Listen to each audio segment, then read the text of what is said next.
타겟팅은 무엇이냐? 세분화를 통하여 나눈 시장 또는 그룹 중에 어디에 내가 집중할 것인지, 그러니까 결국은 나한테 가장 잘 맞는 것이 무엇인지를 선택하는 것이 타겟팅이죠. 그래서 선택한 곳에서 경쟁 우위를 확보할 수 있다는 판단이 서야 됩니다.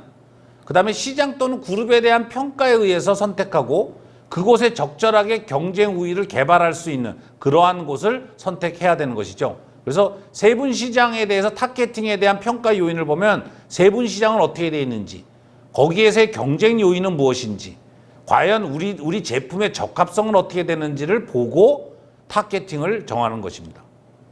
그래서 세분 시장의 요인을 보면 일단 첫 번째는 세분 시장의 규모를 봐야 되겠죠. 그래서 세분 시장을 평가할 때 시장의 크기는 절대적인 의미와 상대적인 의미로 볼 수 있습니다.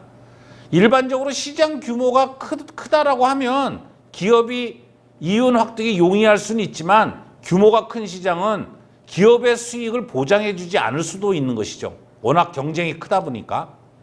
두 번째는 세분 시장의 성장률이 어떤지를 보고 타겟팅을 정합니다. 그래서 세분 시장 성장률이 높다라고 하면은 바람직해 보이지만 이 성장률이 높은 곳에는 많은 기업들이 모이기 때문에 치열한 경쟁이 일어나기가 쉽습니다.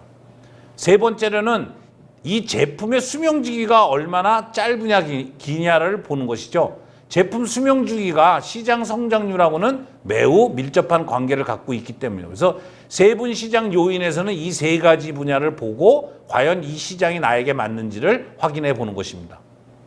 두 번째는 경쟁 요인입니다. 일단은 현재 경쟁자가 어떻게 되어 있는지, 내가 확실한 경쟁 우위를 가질 수 있는지를 봐야 될 것이고요. 그 다음에 앞으로 나타날 잠재적인 경쟁자가 있는지 없는지를 미리 파악하는 것이 매우 중요합니다. 이 두 가지를 확실하게 봐야 될 것이고, 그다음 적합성으로는 우리가 가는 시장이 기업 목표와 일치하지 않는지를 봐야 됩니다.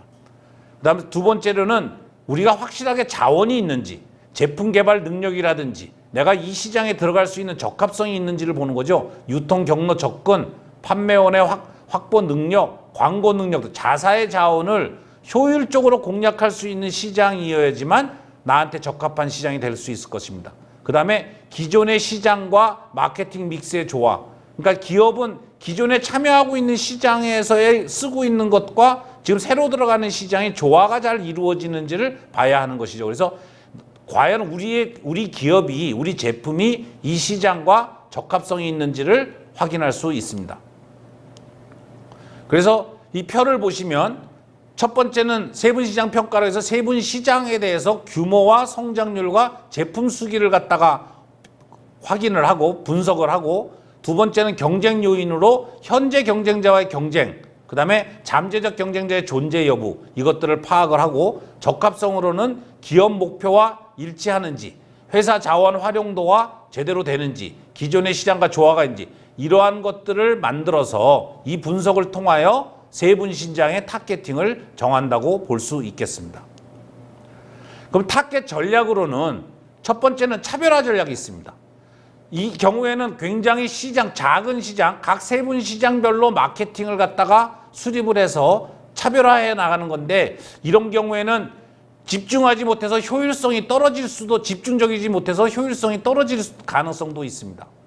두 번째는 비차별화 전략인데, 이러한 전략은 보편성이 높은 제품이 있는 큰 시장에서 활용을 합니다. 근데 기존 브랜드와의 경쟁으로 시장 기회가 적을 가능성이 있습니다.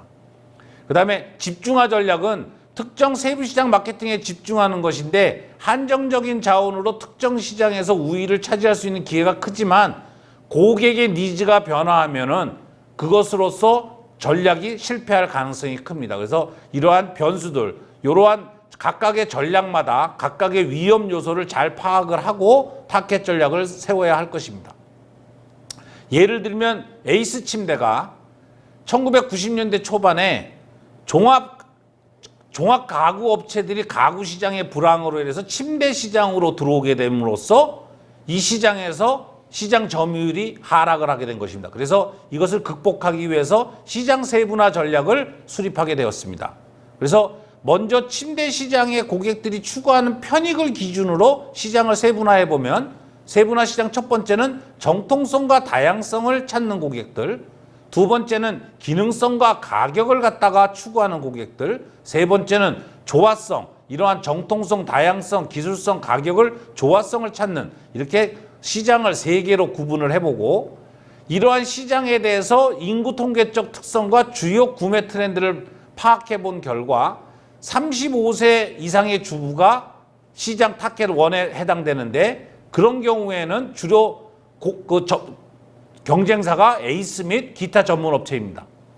두 번째 세그멘트는 25세에서 34세 주부들인데 종합 가구 업체가 주로 업체들이고요. 세 번째로는 미혼 여성이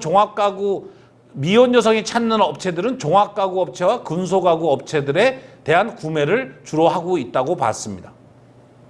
그래서 에이스 침대는 세분 시장 1은 다양한 구색과 정통 침대 업체의 이미지를 중심하는 집단으로 에이스 침대의 점유율이 높은 시장이었습니다.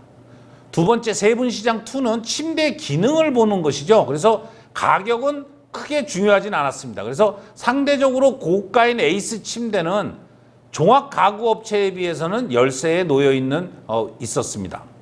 그다음 세 번째 세분 시장 3는 혼수 시장에 해당하는 세트 구매가 많이 일어나서 침대 전문 업체인 에이스 침대는 고전할 수밖에 없었습니다. 그래서 이 세분 조건을 보면 추구 편익과 인구 통계적 분석, 주요 구애 브랜드에 대해서 각각의 시장에 대해서 이러한 표를 갖고 만들어 보는 것이 중요합니다. 그래서 세분화 분석을 통해서 에이스 침대는 세분 시장 2를 공략하기로 하고 타겟팅 전략을 수립했습니다. 그래서 이 시장에서 에이스 침대에서는 가격이 가장 큰 이슈였는데, 가격 인하를 하면은 종합 가구 업체가 곧바로 인하를 하니까 굉장히 어려운 것이죠. 그래서 이 시장에서 기능성을 가지고 차별화 전략을 수립을 했습니다. 그래서 고객에게 어떻게 에이스 침대 기능의 우수함을 인식시킬 수 있는가에 대한 전략을 수립하게 된 것이죠.